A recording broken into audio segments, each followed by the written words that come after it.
Hey everyone, we are back for another exciting rehearsal. This week, and the DCI rumor mill is spinning. Our hosts are ready to get you through it. We will find out what made Nicole say. Because I was thinking about other names I had down here too, but I was just like, no. or, And why Austin said. Yes, I do want to gush and go. Speaking of the troopers, I do want to gush and go. All this and more, so get on the field, and we will see you back on the sidelines for this week's episode of On a Water Break. 8 off the mat and go. Welcome to On a Water Break, the podcast where we talk everything marching arts. Everyone, bring it in. It's time for a water break. Welcome to another episode of Season 2 of On a Water Break, the podcast where we talk about everything you and your friends are talking about at rehearsal on a water break. I'm Trish O'Shea. Well, here we are. Labor Day weekend has come and gone, and now the corps are allowed to spill the tea on who's coming and who's going. We have a great group as well as a fantastic guest to help you get through all of this with some great stories. So let's see who's on the sidelines this week. Nicole, we loved the recent episode with the fierce, chewy, saber-spinning drag queen. How was that? Oh, yeah, no, it was great. It was really cool to actually hear about how Chewy wanted to go around from other to other landmarks and spin. I think that would be very cool. And there's some people he could really hook up with. Yeah, Absolutely. to do that. It just sounds like it would be, I don't know, just something out and about in the community, in the world, and not in a gym or on a football field.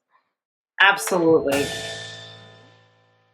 Austin, how are you? I am good. Busy season is starting here. We are in full swing. Too many travel plans are being booked. I'm not mad about that whatsoever. But I'm going everywhere. I'm not mad. I actually hear that you're going to Costa Rica and you're going to give us a little On a Water Break Costa Rica style. That is correct. I'm going down there tomorrow. I'm going to go. Yeah. One of my former students from Troopers is he helps run there's a big cultural marching band thing that they do down there. And awesome. The Troopers previously had a connection before or in 2019, 2020. Okay. So that's how those students showed up, and then he texted me and a couple other people, and we're like, "Hey, can you come down and judge these auditions?" And we're like, "Heck yeah, why not? Come on!" So we're like, "Heck yeah!" So they took care of everything. I'm flying out tomorrow at noon, and then I'll be back on Monday, and I get to hang out in Costa Rica and judge some auditions. Excellent. That sounds so great. I'm so excited. I'm really so excited. Oh.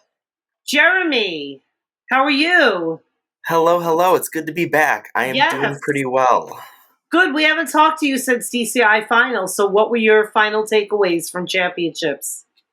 Wow. This year I had the privilege of actually going to both prelims and semifinals along with all-age championships. And this season was absolutely incredible. It was so cool seeing the DCA world join with the drum corps international world becoming one. From what I was looking at, the numbers seem to have gone incredibly high in terms of the number of fans who would go out to Rochester versus the number of people who are in Indy that ended up going to see the all-age championships, which it's always cool to see the activity growing in all different sorts of ways. I've been hearing nothing but rave reviews. I'm working at marching band with a bunch of caballeros, and they can't say enough. I mean, we had Nick from Bushwhackers on a few weeks ago. He couldn't say enough good things about the all-age championship. So that was proved to be a really big success. Yeah, as someone who that was my first opportunity getting to see all-age live, I had seen a few videos on Flow Marching, but I had never gotten to see it in person, and I was absolutely blown away. So many people are like, oh, it's older people. They don't really, they're not as committed as the young kids, and it couldn't be the opposite. Everyone, from the bottom to the top, everyone is so committed to putting out a great product, regardless of what group they're with. Yeah, I would say with all age, just to jump in here, those are the diehards. You march next to somebody like that. Absolutely. And, they are just it's in my blood now. I can still do everyday life and still do, all age Mhm. drum corps, which is hard. So Oh yeah. I give them all of the praise. Oh yeah.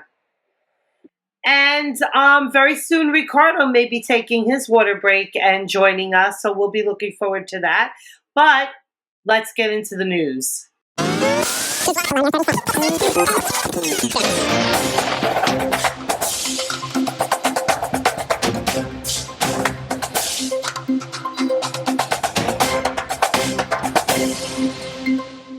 Okay, I'm going to take the first story. This one is near and dear to my heart. My boyfriend sent it to me at work yesterday, and I was like, wow, right down the block here. I live in South Hackensack, New Jersey, but my town feeds into Hackensack High School. And Hackensack High School is going through a little bit of drama right now. There is a call for new marching band uniforms with one parent who actually is a teacher in the district. She's saying that the band has grown from 12 students to 75 in just 3 years, and they don't have enough uniforms. So she was quoted as saying, "We now have more marching band members than we have band uniforms. Their current uniforms are over 12 years old, and they've served their purpose." Now, living in this area, and I reached out to a bunch of friends of mine that I work out with that live in Hackensack, and they were like, I said, "Does anybody have a connection here? Can I find out what's going on?" And they sent me, a couple of, people on Facebook. I tried to friend request them so I could really get the scoop, but they may not have seen it today. But I know that there'll be Hackensack's like the biggest city in our county, Bergen County. So I'm sure that there's going to be a resolution to this, but it just made me feel so sad and made me feel, I was going to approach them in two different ways. I was going to approach them in, we do this podcast. Can I get, the story on there? Can I get you to kind of say what's going on from the inside? But I was also going to, approach it as a guard director myself and say, "I'm right up the road in Old Japan. Can I get you anything? Can I help you with anything? Can I get you in touch with Guard Closet? Can I get you in contact?" So I know that there'll be a resolution to this, but just made me really sad to think that my hometown high school here doesn't have enough band uniforms. If anything, it's a good because the program's growing. Exactly. But I really do, and hopefully this gets out to those people that can actually do something. Like, and I guess my other question is, and maybe you did say something about this, but are they having any issues with money? I don't think so. I don't think that's going to be the issue. I think from my standpoint, I tried to get in touch with people, apparently the band director and the assistant band director both, I believe they're married. I don't want to, talk out of school, but they both have the same last name. They both work in the high school, and that was one of my friends sent me, "Oh, here's, two people to talk to," and I looked them up, and they were band teachers. So I think this is just somebody trying to fix an immediate problem that there's probably a long-term solution to. Probably the district didn't realize that this was happening, or wasn't paying close enough attention, which they should be. I mean, the band's performing in football games, right? Right. So, I think that, but I get that parent's perspective too. I mean, I want my kid out there in a uniform. So I don't know what they're doing. I mean, if I didn't have a game tomorrow night with my team, I'd probably run over there and see what they're wearing, what they're doing, and offer some help. And again, get them in touch with Guard Closet. But, I just, I feel bad, and anything I could do, I really want to do for them. Well, you're actually doing it, Yeah. You're putting their information out to everyone so that they can either reach out or, be aware. Yeah. Yeah. Austin, I think you have a solution to those of us, we were just talking about all age earlier, to those of us who are missing going to Rochester in September. Trish, I know you miss going to Rochester, right? I don't. No, you don't? I See, I've don't. never been, so I don't know. I don't. I used to live in Rochester when I know. the state finals were happening. Nicole, did you miss going there? Or living right by it? Or I mean, it was easy. Sure. You didn't have to travel. It wasn't like a long ride to Scranton. Yeah. Well, for those of us who do miss Rochester, there is a HBCU football classic going on Saturday, September 21st. It is a football game between Central State University and Albany State University. It starts off with a tailgate party from 9 a.m. to 12 p.m. It's $25 to attend. The actual game's at 1 p.m. There's a battle of the bands, fifth quarter, right after the game ends. And honestly, that's probably going to be the highlight of the whole event. Right. So it's going to be cool. Yeah. I do love watching YouTube videos of a good battle of the bands. And seeing that happen in the Northeast is pretty cool. Usually, a lot of the great HBCU bands are down in down in the Southeast. Mm-hmm. Yeah, like one of my friends went to NCA&T, and I got to see a couple, and he would send me videos of it all the time. I'm like, I love it. I love this. This is so great. But going to Rochester and kind of exposing it to a community that may not see HBCU all the time could be a good outlet. And if you want to if you want to go to Rochester and you want to see some band there, when is it again? Fun. It's the Frederick Douglass HBCU Football Classic. And that's going to be on Saturday, September 1st, Rochester Community Sports Complex, where they held DCA for many, many, many years. So check it out. $25 to go, and there's I think it's there's football, there's battle of the bands. What more can you ask for on a fun Saturday that you might be at a rehearsal, or if you don't have a rehearsal, show up. So I'll just jump in there really quick. It's the 21st. Yes, September 21st. Okay, that's cool. Jeremy, what do you have for us? So, unfortunately, my story isn't quite as fun as everyone else's. Taking a look at this, we have a band from Louisville High School, and what they would do at the beginning of their football games is to greet the audience. The drum major would salute to the audience and say hi. Unfortunately, this tradition seemed to be similar to the salutes that were done by Germany during the Second World War, very unfortunately. Yeah, no. Definitely. And while perhaps to the average person they wouldn't think of that, unfortunately to many Jewish members of their community, they found this offensive, and we're not in any place to judge what they believed was offensive. I mean, it was them that had to directly deal with this, and the generation after generation since has just been incredibly difficult for them. Mm-hmm. And fortunately, the band looked at it, the superintendent looked at it and said, hey, we see where you're coming from, we can make some adjustments. And now they still greet the audience, but the salute is much different. It's very far away from what it used to be. They'd still greet the audience, but it wouldn't be as was compared to the Nazi salute. Wow. Well, I'm glad that honestly that the school board looked at that, and whoever they went to, actually, I don't know, but listen to them and said, yeah, okay, let's fix this. Absolutely. I like that, that was a community coming together to do. Yeah. It's really great to see. Unfortunately, I've seen far too many instances where the community we've done this tradition my entire life and we have to defend it. It's not like you're defending the school existing. It's a name. It's not something. It's not that big. It's not. Mm-hmm. You're making. Yeah.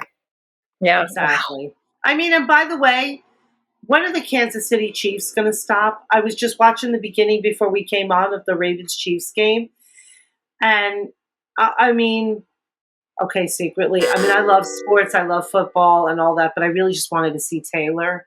It's okay. But when are they going to stop with the like when? I mean, they know what's going. They obviously know what's going on in society, and so many things are being canceled and changed and whatever. Like, I just feel like they're just like, we're not changing it. We don't care what anybody says. So that's another topic for another What Are We Doing? But whatever. Nicole, I hear you have a great story for us. Oh my goodness. Okay. So I think everyone saw the video. Did y'all see the video of Vice President go and went into a band room? Yes. Did you see that? Yes, I loved it. And everyone was like, "Oh, well, why didn't they get up and jump and everything like that?" And I was like, "Probably Secret Service told them to stay in their seat because they look like a big band." Yeah. But there's an article that was in Classic FM. It was an article that they had on their website about Kamala Harris. She played French horn and percussion in high school.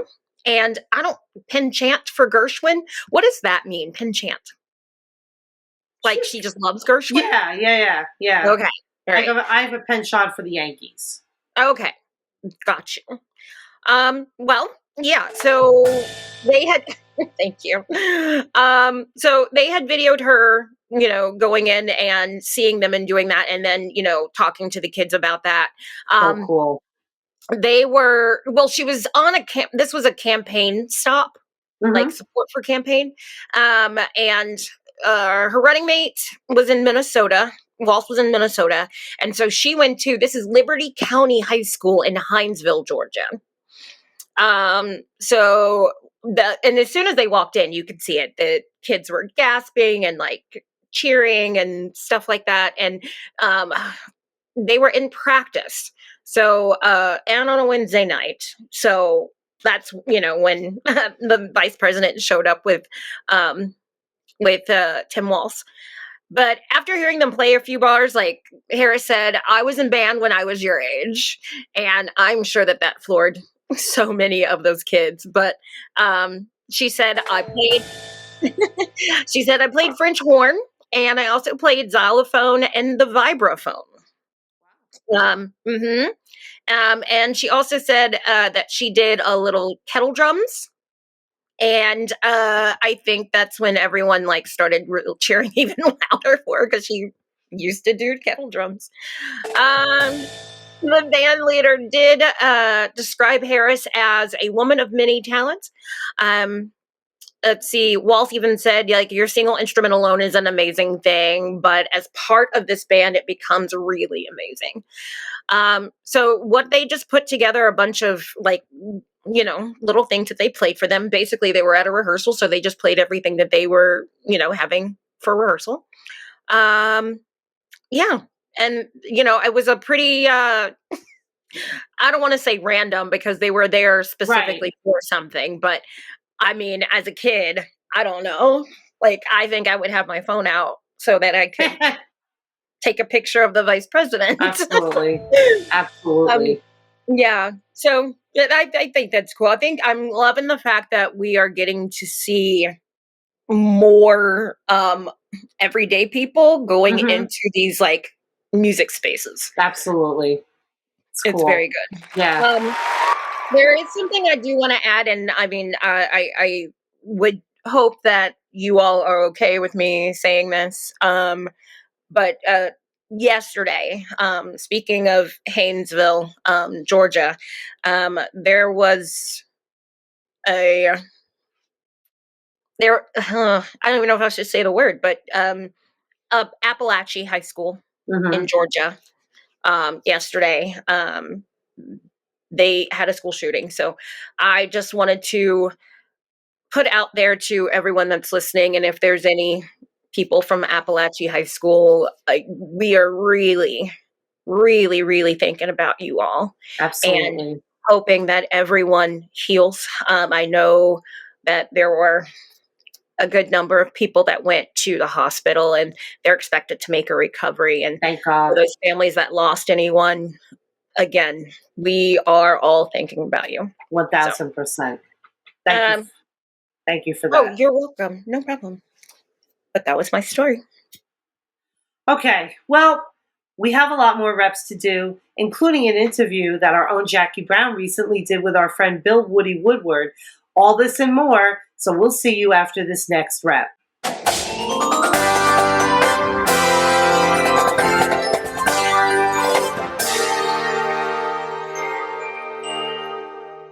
Hey everybody, welcome to The Sideline. I am here with Woody, one of our hosts. Hey Woody. Hey, how you doing, Jackie?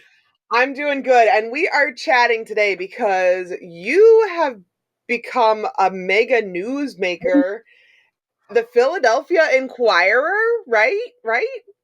Yeah. That's me. That's That is me. awesome. I'm so excited for this. So we saw the article, and you basically, I mean, you're just doing what you do. You got hired to be band director, but you have like it's so much more than that for these kids. So do you want to talk about what happened with this program? Oh, first off, I'm shocked that the world found out because it was supposed to be on the DL. I took the job. I don't usually go around telling people, "Hey, guess what? I got a new job. Right. Congratulations!" I don't Right. look for that validation. And I somebody texted me and said, "Hey, this Collingswood is looking for someone to fill this position. Are you available?" And I said, "Well, let me take a look at it." So I took a look at it. I didn't know that some student in the program had gone across the earth to try to find a band director because they knew that their season was in jeopardy.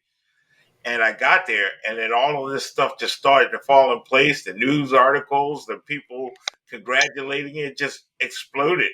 And now everyone's like, "Oh, that's so fantastic." I'm like, "Oh, I don't know. It's just what I do."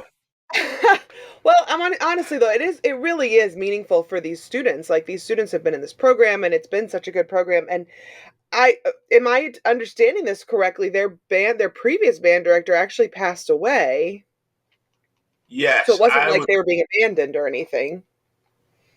The previous band director, I just happened to have been friends with him also, but he passed away about a year and a half ago, and then they Okay. made it through. He passed away during the winter season, and they made it through the winter, and then the middle school band director took over, and she was unable to do it this year, and then the job opened up, and they were in jeopardy of not having a program. So here And we that's are.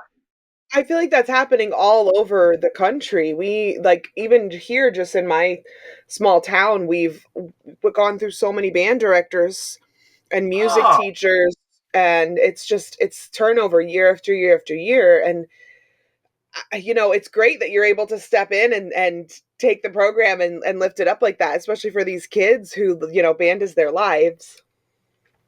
well, apparent. I'm their third band director, and in less than 2 years. Yeah. It's a little bit of a roller coaster. Changes of emotion, changes of how things will be run. They had the temporary window when just the staff was running this, so you know what usually happens with that. It takes a Right. while for things to settle in correctly. So, hopefully I'll be able to bring some stability to them. They seem very happy after the band camp. Um, they just assumed that they weren't going to have a competitive season. I came in, took a look. Oh, okay, we're good. We're good. And Yeah, they've clearly got some good training. yes, they did have very good training. The staff was very competent enough to keep things afloat while they found a person to come in and put it together. So now here I am, and hopefully you know I'll be with them for quite some time, and we'll move forward. It's exciting. I like building programs. It is fun. So what are some of your plans for them? Can you reveal to us, or is that on the DL too? No, not at all. Actually, my plans are they're very young. Hmm. One of the things that the staff had expressed to me, they're like, "Oh, I don't know. The band's real young, and they have eighth, ninth, and 10th graders. We only have one senior. I just don't know." I'm like, "Oh my goodness, what a gold mine!" you know, if Yeah, you like building programs, what? I won't graduate that's anybody the for the perfect next thing. 3 years. Like, look, bring me in. You love to eat this first year, lay down the cement, and then we go. So, I picked a program that very accessible to the football crowd, very accessible to the band crowd, and one that was easy for them to enjoy playing. It's an Egyptian theme. Usually, those kind of shows are not hard to wrap your brain around. Yeah. Um, the music is kind of fun. Uh, the music is probably a grade lower than they should be, but they only got music 2 weeks ago. So rather than Yeah.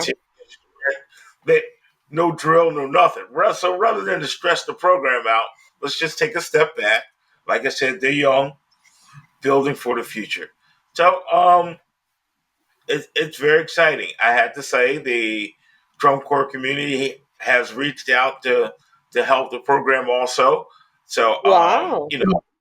yeah, they a lot of the things that some I guess people of my standards uh, would expect to have the equipment and things they just don't have. The program Yeah. just didn't have that kind of stuff, and the Jersey Surf was very willing to help me out with a lot of stuff. United Percussion has come forward, their director, to help us out with a lot of things like that. So it's very exciting that the people here in South Jersey have pulled together for it, and it's all because of that Inquirer thing. Hey, I saw you Yeah. in the newspaper. I'm thinking, who reads the newspaper anymore? Well, I mean, I said I saw it in the newspaper too, but it was like a Facebook link to a website and It's funny too because it was one link, but then someone else reposted it, and it reached right. another, and it got reposted to.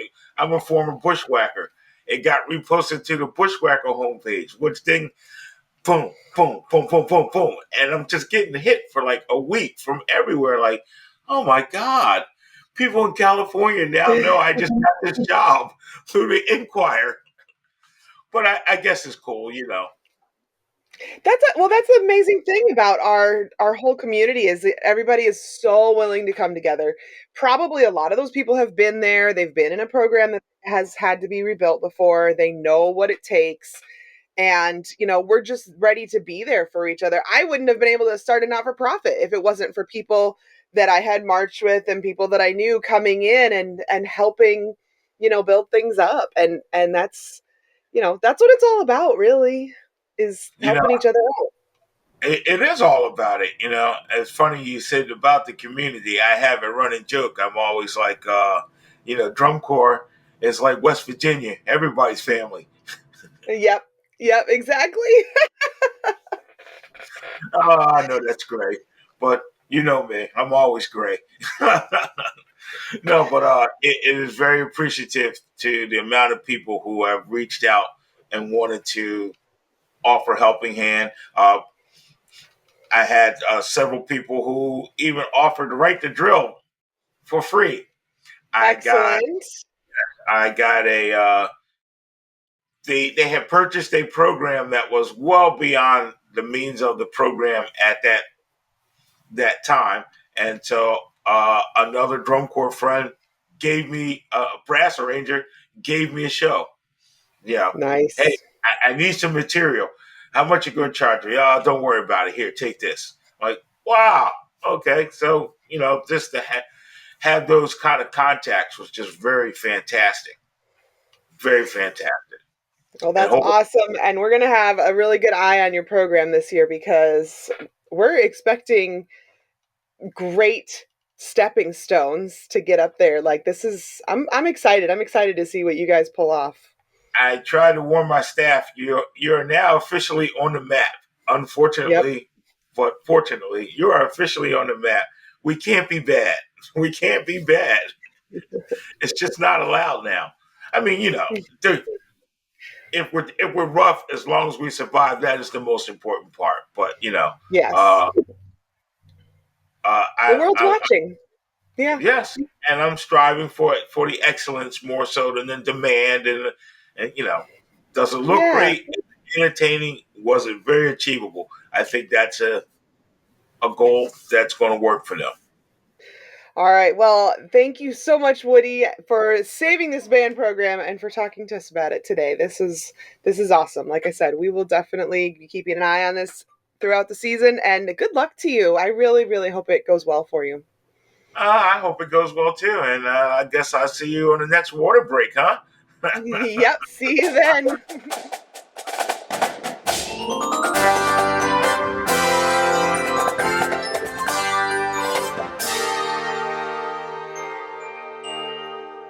Hey, this is Christine Ream. And Chris Green. Guard Closet was founded as a consignment business in 2000. Since then, it has grown to include winter guard, band, percussion, and other genres. We can help you with custom flag and costuming designs. Our consignment inventory has plenty of great looks for your color guard, drumline, and marching band. Pay it forward. When you purchase consignment, you help other programs. Last year, we sold over 400 sets of consignments and returned over $125,000 in payments to our consigners for their sales. Additionally, Guard Closet offers custom and pre-designed costumes, flags, floors, and formal wear, full or partial show writing, educational programming, and other services. Max out your rehearsal time and set up a microsite for easy student ordering for shoes, gloves, and other equipment. The Guard Closet team is here to help you get everything you want and need for your season. Check us out at guardcloset.com and follow us on social media.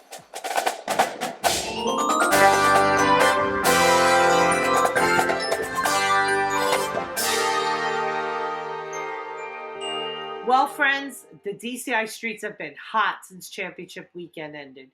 I've been waiting to dish all the staff change gossip with you all. We were supposed to have the new staff ensemble coordinator from the Blue Knights with us today, Ronnie Pruitt. But when you live on a boat, you kind of don't really have a great internet connection. But he's graciously agreed to come back on and do an interview with us really soon. So look forward to that.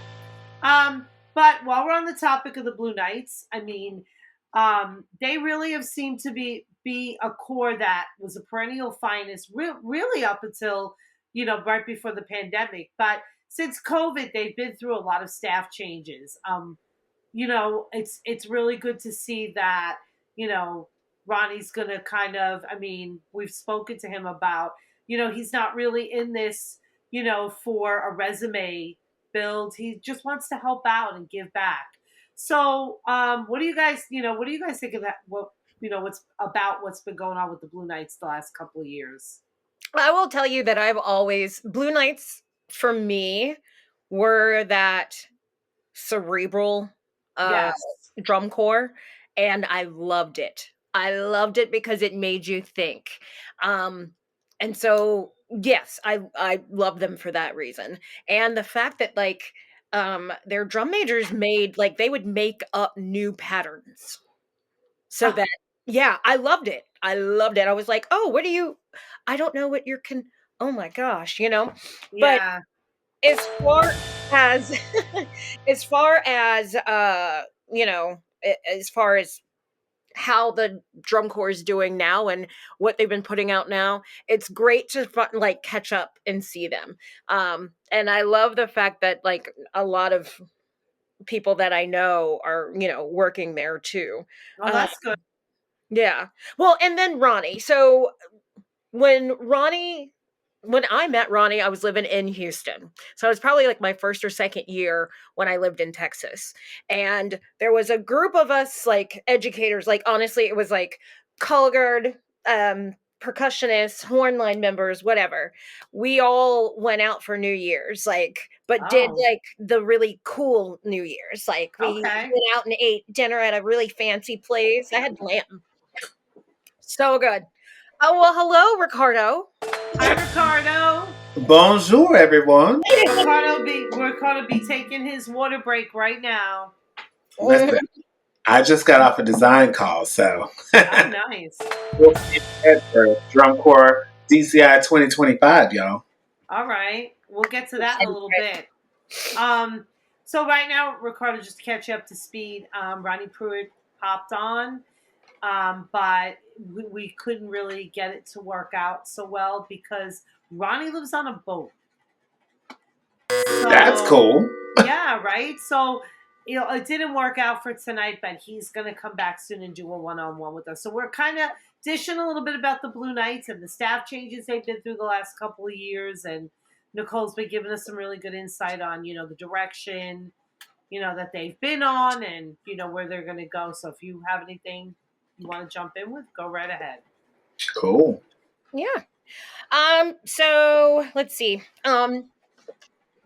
Yeah. So, but as far as like how this goes now, are we jumping into who's in there? We jump could. Yeah. So, it seems like obviously we've talked about this before. The core with the first big splash this season was the Troopers. Immediately right after DCI finals, Lindsay Schuler announced on her social media that she, along with her significant other and pretty much the whole visual staff from the Troopers, were let go. So that kind of started the rumor mill going. We've all seen some of the names that the Troopers are bringing in. So let's talk about that a little bit. Austin, you'd be the perfect person to tell us a little bit about the Troopers. I am the resident trooper here. So they have brought in a trio of great people in terms of visual, in terms of like the whole visual caption. Andrew Ebert is going to be writing the drill. Mm-hmm. Molly, if I pronounce this wrong, I know I am. I think it's Molly Fave. Did I do that right? Well, it's Edgerton actually. Yeah, Edgerton. Fave Edgerton. Yeah. Yes, they're bringing her in to do the visual aesthetic for the whole program. And then Joshua Brennis is going to be the visual caption head. He is a very dear friend of mine.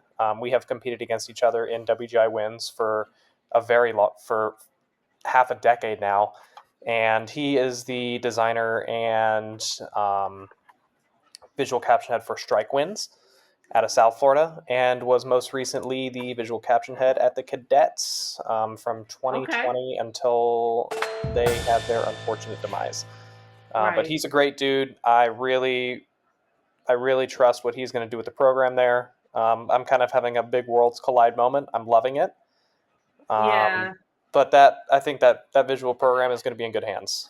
I'm excited to see what they put out. I really am. Yeah. I think.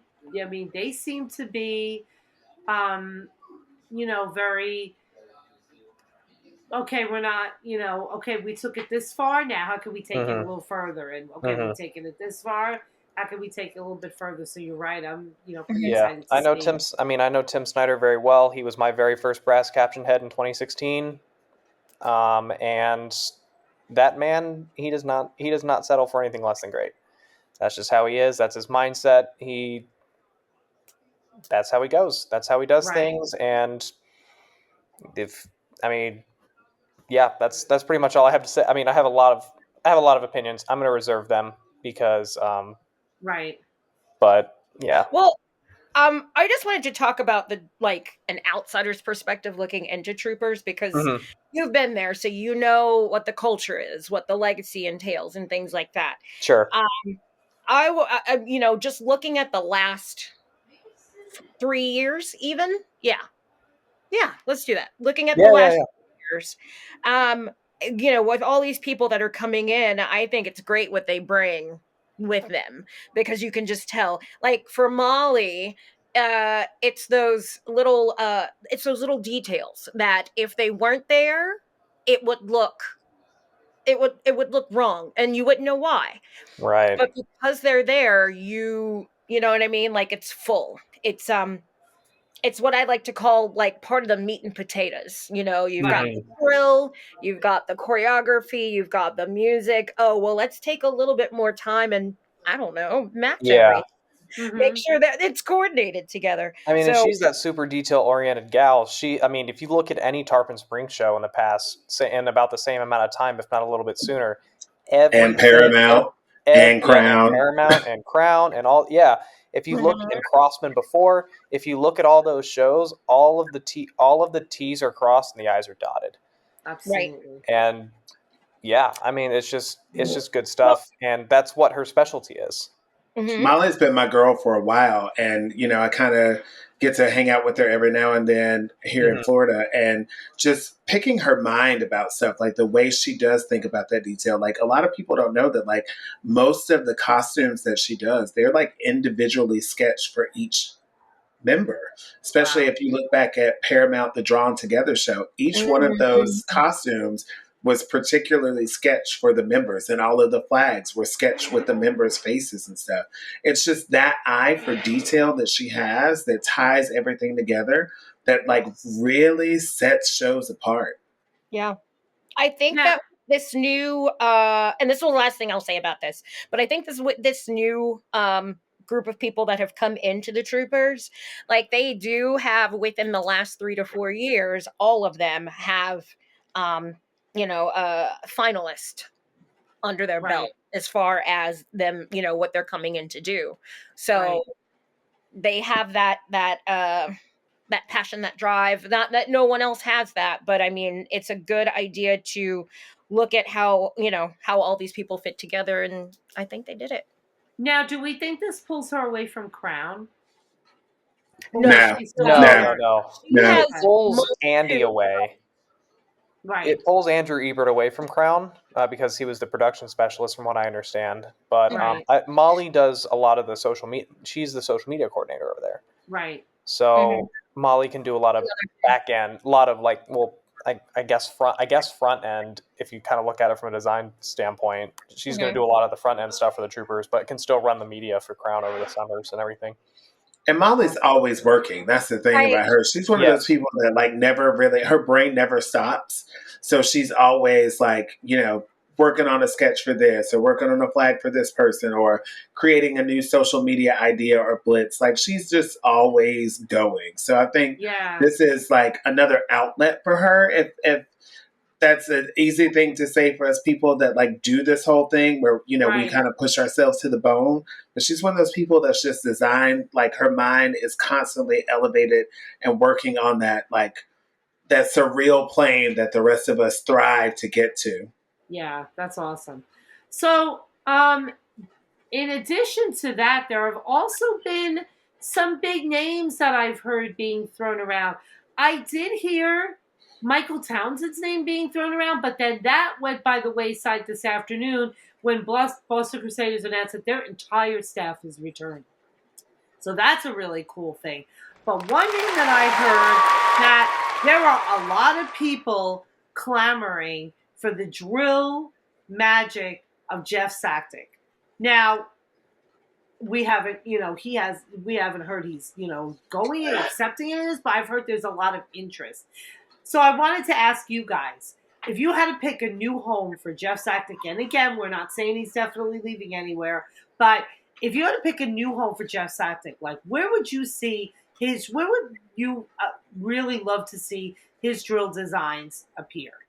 Well, anywhere, period. Right. Right. I've worked with Jeff before when I was in Texas at Round Rock, and I absolutely love, like, the process that he does. Right. Where was he last summer? Like, Crown. who did he work with? Crown. Crown for the past, or since I think 2018 or 19 or something like that. Mm-hmm. Yeah. Just looking at what was up there, I'm sorry, y'all. Because I don't want to make anyone mad, but at the same time, it's just like, I would love to see Jeff's drill on, like, maybe the Mandarins. Ooh. Oh, that'd be fun. That's a good one. Yeah. Because I was thinking about other names I had down here too, but I was just like, no. Or, and I think it was mainly because of what we saw last, or I'm not going to speak for y'all, but what I saw last summer coming out of Spirit of Atlanta. That show concept with some static drill. That show concept was ahead of its time. He lives there. He lives in Georgia. He lives down the street. Shout out to Peyton, by the way. Hey, girl. Yeah. That's our girl. She's doing all that college stuff, band stuff for us now. She's killing it. If I had my pick to put Sack yeah. Jig anywhere, and this is gonna sound so sacrilegious. I would love to see him at the Cavaliers. Ooh. I was just thinking that exact same thing. I would love to see Jeff write for the Cavaliers. And it'd be so fun. And the reason I say it's sacrilegious is because Michael Gaines wrote for them for forever. Yeah. Back in the early 2000s, and they're both absolutely geniuses. I would love to see Jeff at the Cavaliers. Agreed. Awesome. I have no idea I don't know what's going on. We need a bingo. I didn't even know that he was on the market per se. I thought he was staying. He's not really. I just really? heard that a lot of people are like. I was under the impression he was staying at Crown. So yeah, probably. Yeah, probably. So but I would love to see. That would be if I had a pick. Sure, stay at Crown. If you like it there, stay at Crown by all means. But if he's a free agent, quote unquote, I would love to see him at the Cavaliers because two geniuses. As an alumni, I would love to see that too. Oh, I know you would, Ricardo. Oh, I just want to jump in here right now and say this is a huge shout out to the General Effect podcast and also the General Effect Media. And it's Montoya. Oh, gosh, I forget his first name. Daniel Montoya. Yes. So please go and check that out. Go check him out. Go check out General Effect Media. But a lot of this information that we got, or at least I got, is from his website. Oh, sorry, from his YouTube channel and from the General Effect Media website. So can we pause for just a moment? Because I have to say, when that message came through the group chat with this website on it, and it was all this information compiled, I was like, it is like we in the drum corps world have our own fantasy league. Like the people that play like the sports game. I was like, we have our own fantasy league and we are keeping up with like the drafts and all of this other stuff. And it is the coolest thing in the world because, you know, back in my day, we didn't have this technology to know all of this stuff. We had to read Drum Corps Today and Drum Corps World and all those magazines to find out any kind of information. And that was once a month in the off season that you got this information, if that information was public and put out there. So now it's literally at our fingertips that there's an entire webpage developed specifically to tell us where people are going and who are leaving drum corps. I just think we live in a beautiful time. It is true. We live in a beautiful time. But speaking of that website did say that the Academy's looking for a new director. Ricardo, Nicole, you have any information on that? Yeah, so Mark Richardson, who is the actual founder of the Academy Drum and Bugle Corps, after 21 years of grooming and growing his baby, and then has become a full-grown adult, Mark has decided to take a different direction in his life and step away from the Academy and turn it over to someone new and fresh. So right now, the Drum Corps is actively looking for an executive director. Josh T will remain as the corps director right now. Mm-hmm. But the Drum Corps, the board of directors, is looking for someone to kind of man the helm of the organization as a whole. So hopefully, the board president, Fraser, Rich. You can send your resume to him if you are looking to fill that executive director position. Yeah, and I think the qualifications are up on the ArizonaAcademy.org website. You can go and check and see. But I mean, you know, the executive director, if you're thinking about like what kind of job the executive director does, I mean, the executive director does everything for the Academy. Like, first of all, it is a business. It's an organization that runs and works 365 days a year. It is not just the Academy Drum and Bugle Corps that you see, you know, in the summer from June to August. It is a thriving business that works with programs all throughout Arizona. There is the Arizona Youth Color Guard that comes from that. There are other multiple smaller organizations that come from that. But it is a full-time 365-day-a-year job, and it's for somebody that is going to be tenacious and going to be out there and trying to raise money for the organization. They have to be a parent for the kids in the organization, as well as being a parent for the staff, and maintaining that bridge between the board of directors, who are the stakeholders, and the people who actually make the organization run from day to day. So it's not something, if you just like, oh, I just want to step into this thing and try to do this. No, like, you are running a multi-million dollar a year business, and the buck stops with that person. So it's a huge responsibility. No one's ever, I'm going to say it out loud, and I don't care, no one is ever going to be able to fill Mark's shoes, because that man, as far as I'm concerned, he walks on water, I think I told on the podcast before, when I got hired, the conversations that he and I were having on the phone, I was just like, this man is awesome. And then the first thing that happened, I'd never been to Arizona before. I got off a plane.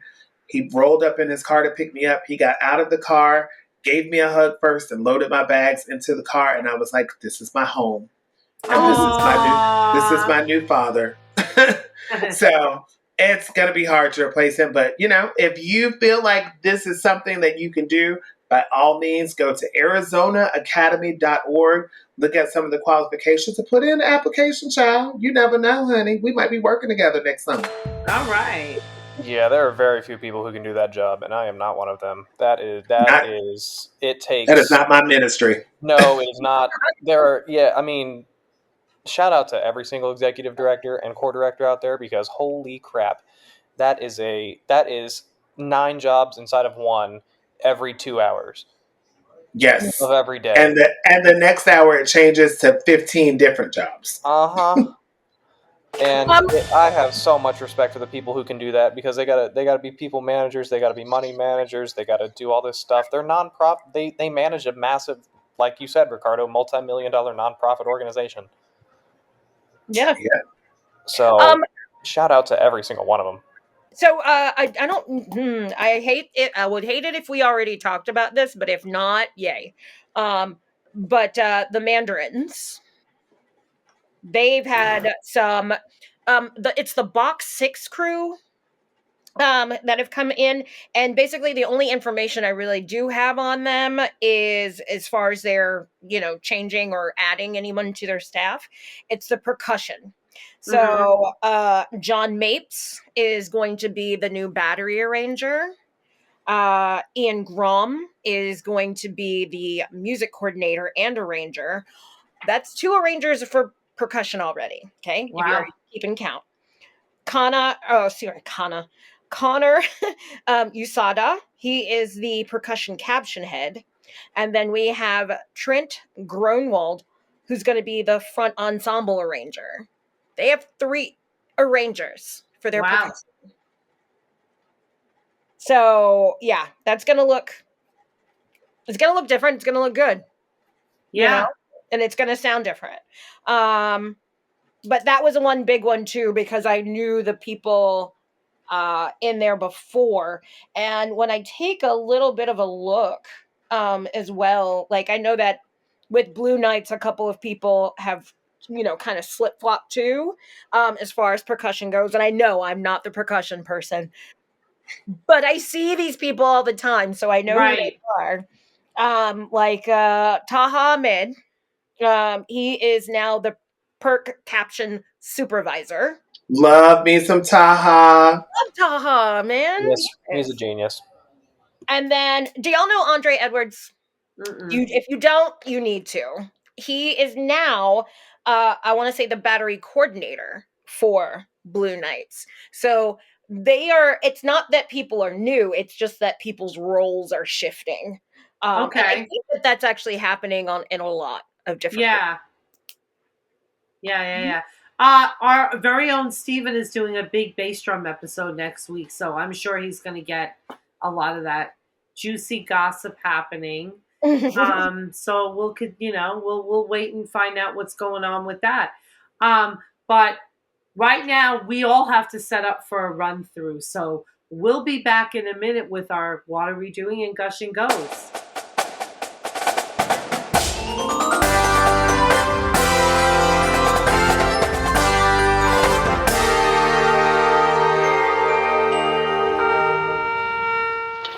Hey everyone, it's Jeremy, and here are your announcements coming from the box. Don't miss all of our bonus content, including On a Water Break in Rhinestones with your host Lexi Duda, exploring the world of the twirlers. Don't miss Parades and Drum Majors at Step Off with your host Jack Goudreau, and get lost in translation with your host Cynthia Bernard, exploring all the words that confuse all of us in the marching arts all across the world. And go behind the lens with marching arts photographers all across the country with your host, Chris Marr.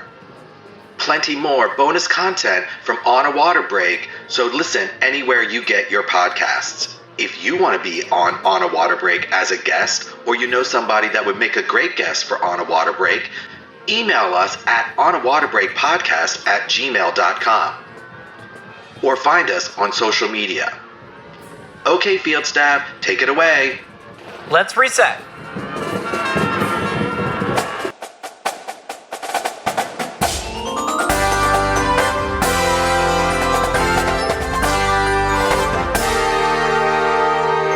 Okay, now it's time for a little segment we like to call What Are We Doing? What are we doing?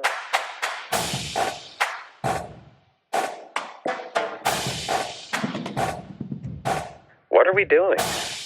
Okay, I'll go first.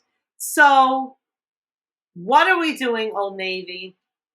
What are we doing hiring those people, whoever you hired, and I still can't find out who it is, to teach you probably had them in and had them teach an entire, flag choreo to use one little up and over on a blue flag. What are we doing? So I've heard about this commercial. I have not seen it. You haven't. Okay. It's played all the time up here, where I live. It's played all the time. Mm-hmm. I haven't seen it. I'm gonna have to go look it up. But that's typically how it goes. They always bring in a band or something, and they have to learn all this choreography and stuff, and then they use the least amount of actual stuff ever. Or my all-time favorite thing is when they hire people who have no idea what it is, and they're just we're going to get you these ugly rip-off band uniform costumes, and then we're going to have you just walk around waving the flag with ugly hand positions on a flag, and we're going to pretend like this is real band. And meanwhile, those of us who are in the world want to just stab our eyeballs out. Exactly. Speaking as somebody who's been on a reality TV show before with color guard folks. Yes, I've been meaning to remind you about that I did see that. Project Runway bit. Nicole, you did what now? That's going to have to be on another episode. Okay. It's too much to talk about right now. I'm calling you after this recording so we can talk about that. You didn't know that? I saw Ricardo, I need you to put me in on the conference call. I would love to hear about this. Got it. But yeah, so if you want it to look, and from this is color guard people, if you're ever in that situation, if you want it to look like color guard, you got to do it yourself. Yeah. And make sure it's the 16 counts that can repeat. So. Anyway, Jeremy, what are we doing?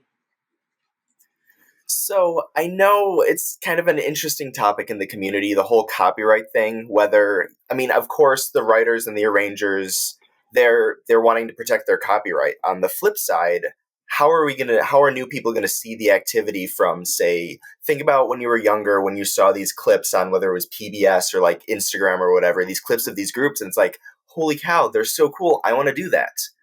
If they're copyright striking every video that goes up, how are we going to continue? How is that chain going to continue? You mean as Listen. far as like the old like WGI DVDs and like VHS tapes like that kids can't see those shows Or if anymore? they can go on like public, like, like PBS, public broadcasting system places, be on TV.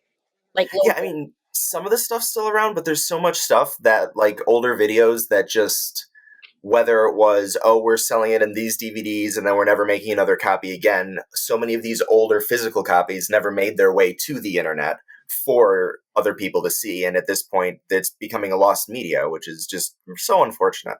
I know. I will go down on this ship. But I am so over. This is a whole nother like side that I probably shouldn't get into, but I'm so over like the capitalism of everything. And something that is so like publicly rooted and like mostly geared towards kids and like this niche like population of people, we are missing out on it because corporations want to be greedy. And like at the end of the day, it's education. Like it is pushing forward an art form, and art should not be capitalized on. It's just sad. 1,000%. And I know that like we, with all of our modern social media stuff, and like people are very creative and they like, make their little videos of snippets of stuff, but then they dub other music that has been licensed to do it. But like, I want to see shows. I want to see like what that moment was supposed to look like in its original intent. And I want kids to be inspired by it. Like I want my students to look at stuff just like I did with my recording, my VHS recording of the PBS broadcast of DCI, that I would come home every day and watch the Cadets of Bergen County and the Blue Devils, and I would learn April Gilligan and Scott Chandler choreography, and I would go outside of my yard and I would learn whole entire segments of the show because I rewound and fast forwarded every day of my life. Like, I want the next generation of kids to understand what that feels like. Like, they get the social media, like, oh, we did this clinic and we did a phrase to this, but like, I want show segments, girl. I want it all. Right. I want horns blaring. I want drums banging. I want all of that. Oh my God, Ricardo, you're such a nerd. I love it. I am the biggest nerd, and I am okay with it. I accept it. Yes. We found our clan. Our Yeah. And guess what? I'm a nerd on a podcast talking about my nerdy thing that I love so much to nerd out to. Me too.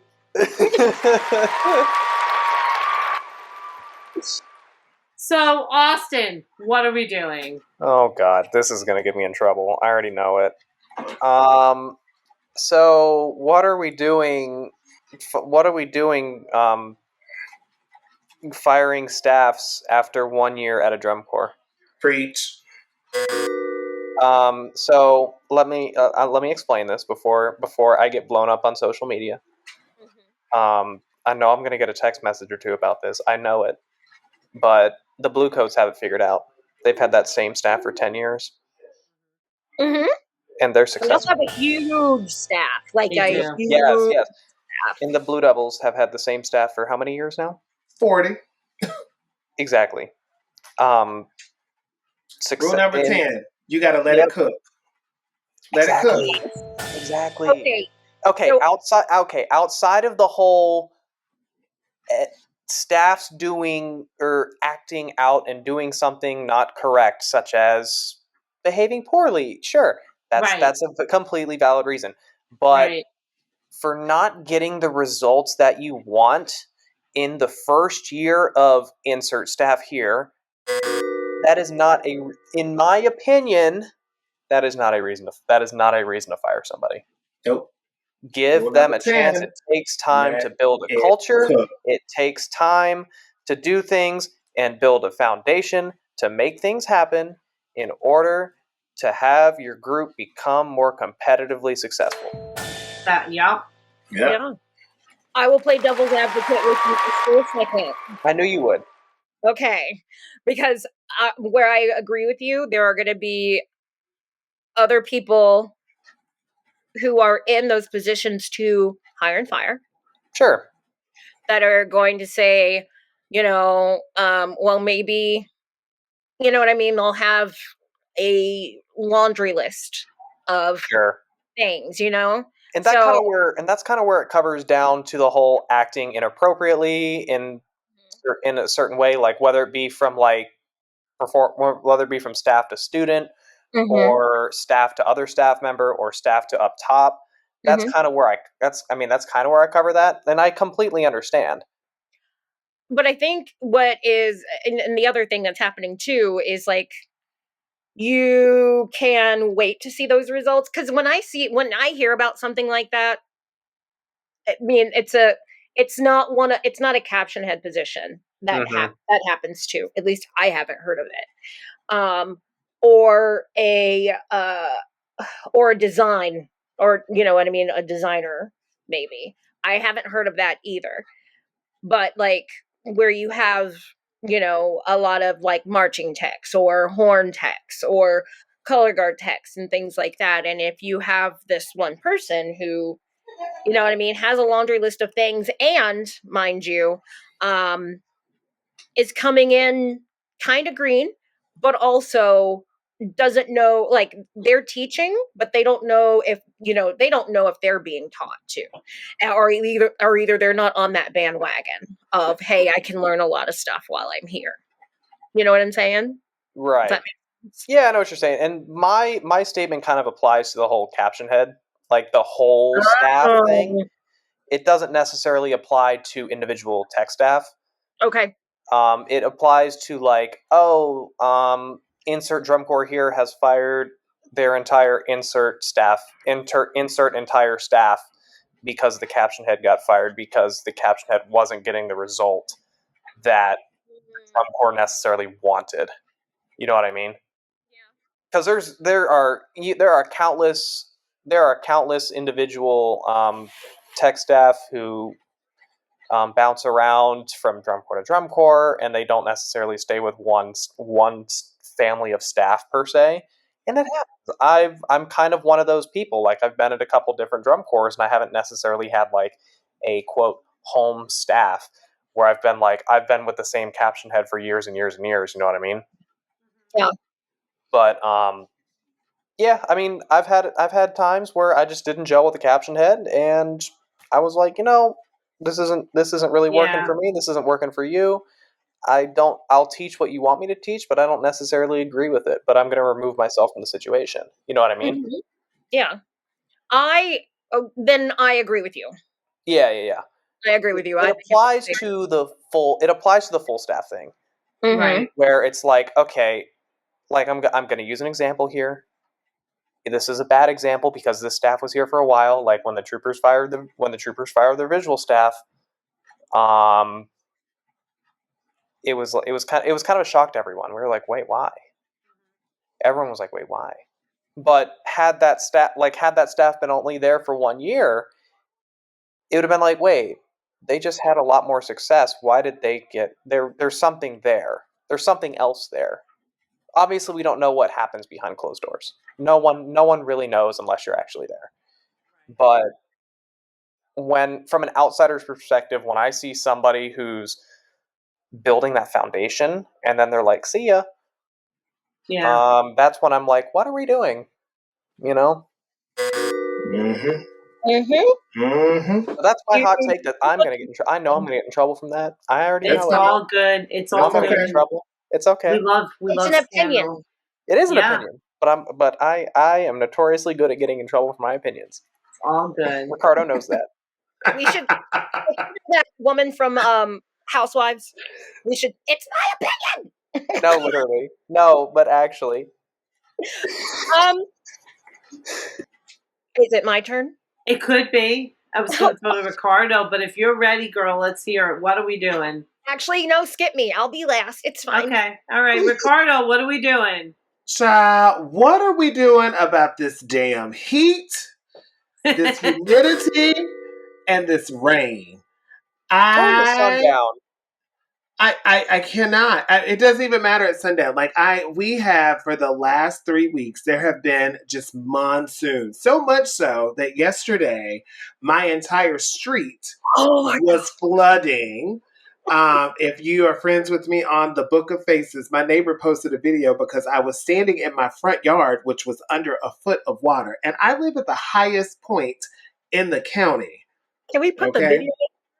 I know. We probably need to add the video on there. Hi, this is Ricardo Robinson-Shinall from On a Water Break Podcast, and I'm broadcasting to you live from my front yard, which is now lakefront property.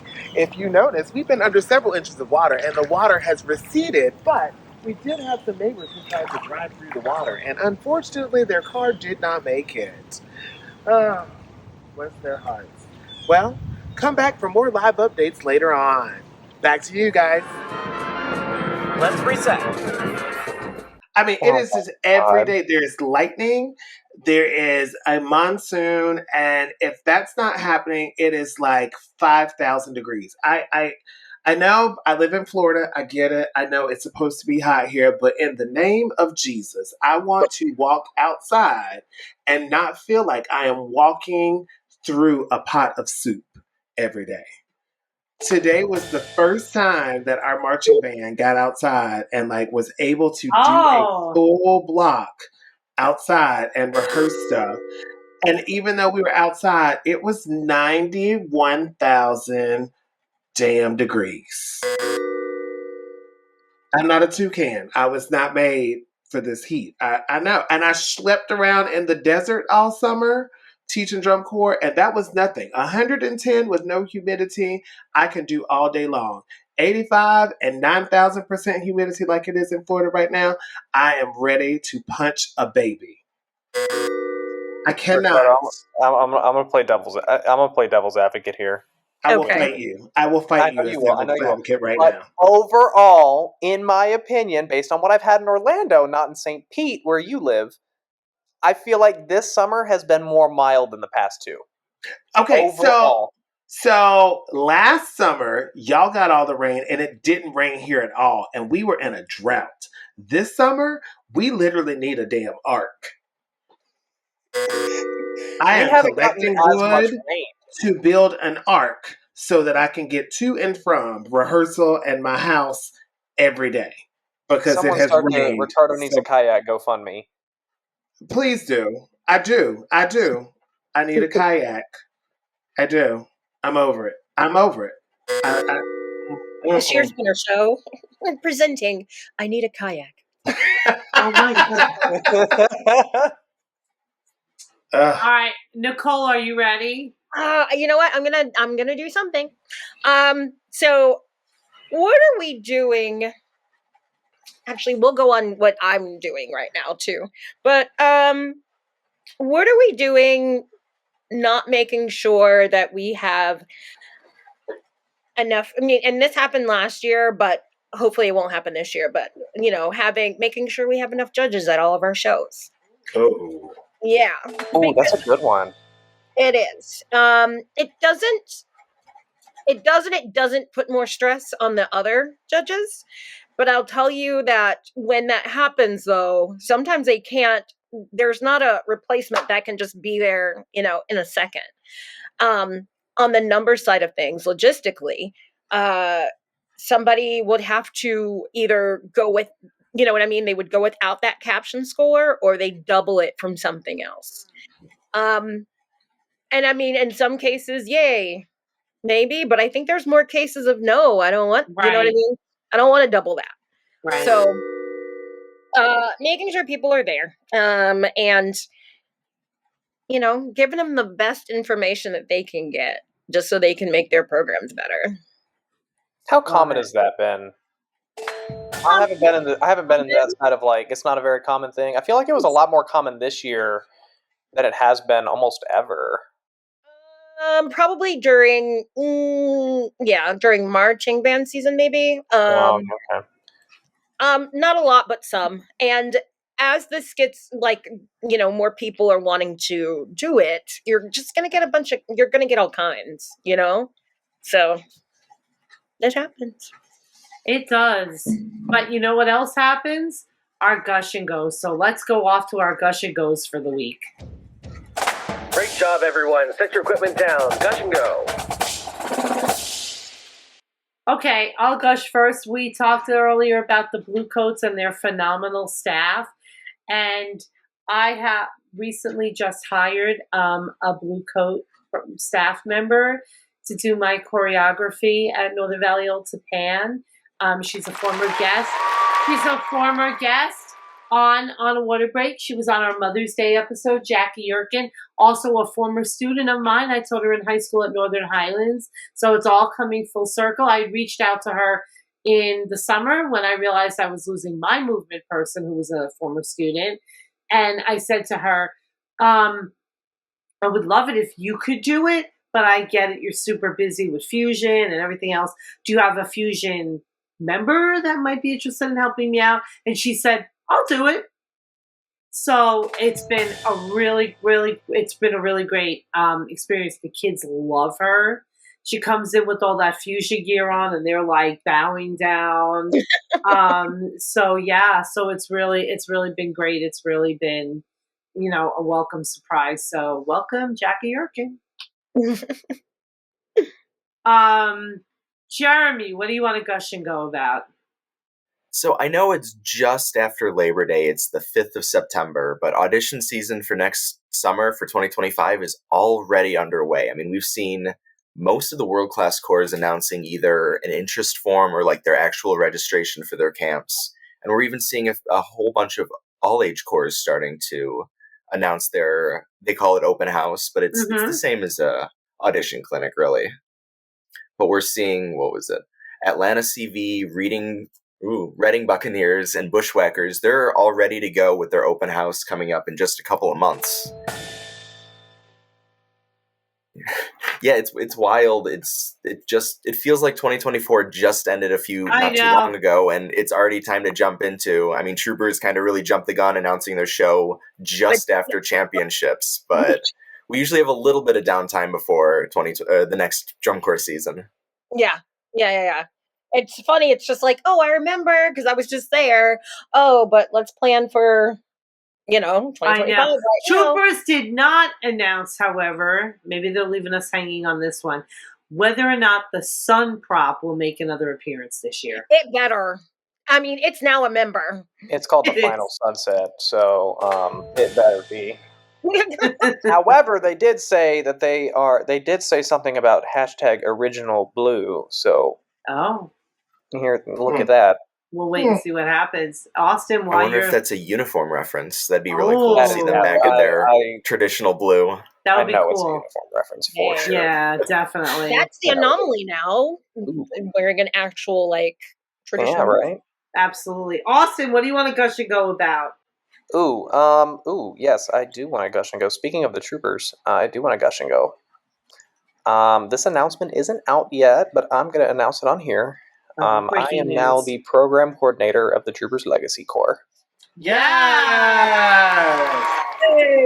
That's my friend, guys. That's my friend. Yeah. Nicole, get on the staff announcement website right now. Get in there. The Legacy Corps. I'm not replacing Tim Snyder. There's no way I could possibly do that. I'm not ready. That's awesome. Congratulations. I'm excited. Yeah, I'm really excited. The corps director, Tom Farr, got on a phone call with me somewhat recently and was like, hey, I want to talk about the next couple of years. And I was like, yeah, what's up? And then it was like a week later, like 2 hours before the call happens, he sends me this program coordinator document. And I'm just like, you want me to what now? And he was like, can you do it? And I was just like, I think if I have a little bit of help.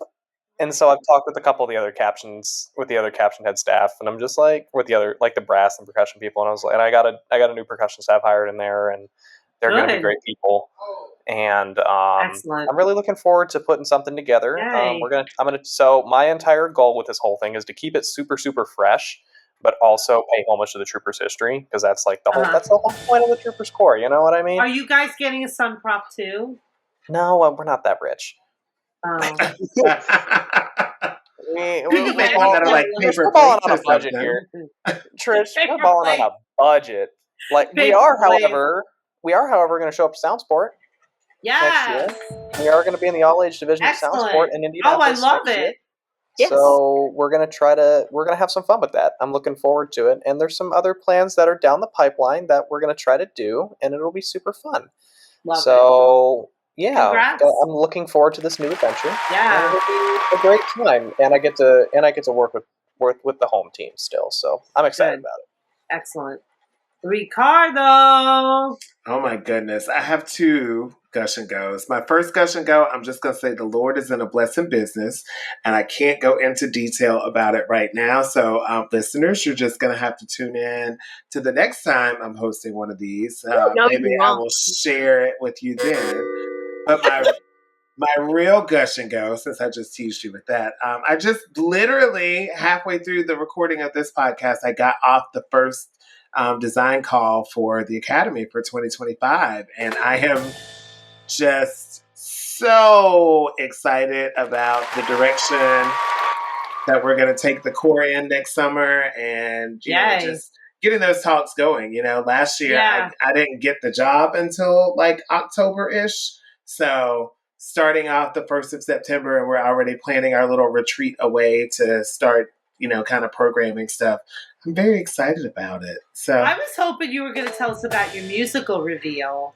Oh my goodness! Yeah, I did. I can announce that today. I am very excited. I am one of the first few high schools that is going to be doing Hadestown for a musical this year. Ooh, that's going to be so fun.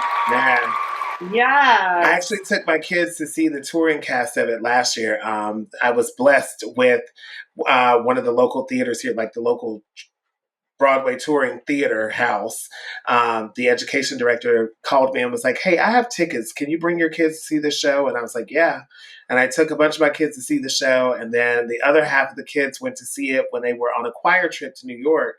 So I have been in love with this show since before it made it to Broadway. I've seen it 3 times now, and I am going to get to like stage my own production of it this year. So that's so be great. Cool. Oh, good. Excellent. Check out our social media because we had some fun stuff with how we did our reveal this year. So Braden River Theater in Dance. I saw that video and I was like, oh my goodness, y'all do the most. The kids are great, man. Like I leave that social media stuff up to them and they just run with it. And I'm just like, all right, I'm going to unlock the door and you go to town. I'm going to sit over here and answer some emails. Y'all have fun. Create what you want to do. Nicole, what do you want to gush and go about? Mine's pretty easy. I just want to gush and go, honestly, about it being almost spooky season time and it's almost fall and I get to like put on more sweaters. Yes. And things like that. I'm sorry, but like I am not a summer. I will go out and do the summer things. And yes, I will go straight to the shower afterwards because I can't stand sweating. Can't take it. I'm ready to move so that I can be in a place to pull out my fabulous sweater collection. Because it's heat. I'm over it. We can do it in November, Ricardo. For like 2 days. Yeah, I know. But we went to go get, spooky decorations and everything like that. So and my neighborhood is the cutest thing when it comes to Halloween because everyone comes to our neighborhood. It's adorable. I love it. So I'm just happy it's almost spooky season. Excellent. Okay, well, it's called Gush and Go, not Gush and Stay. Let's go.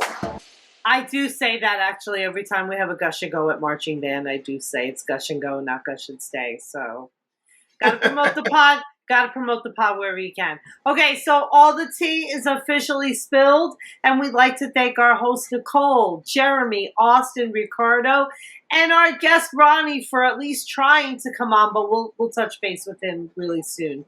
One more thing. Don't forget we have our YouTube channel now that has many of our interviews coming out as full video editions. Go and subscribe so you don't miss those. So before you close out of your podcast listening app, go subscribe, write us a review, and share this with a friend. Follow us on social media at On a Water Break, and we'll see you at the next rehearsal on a water break. Go practice. Au revoir. The On a Water Break podcast was produced by Jeremy Williams and Christine Reams. The intro and outro music was produced by Josh Lyda.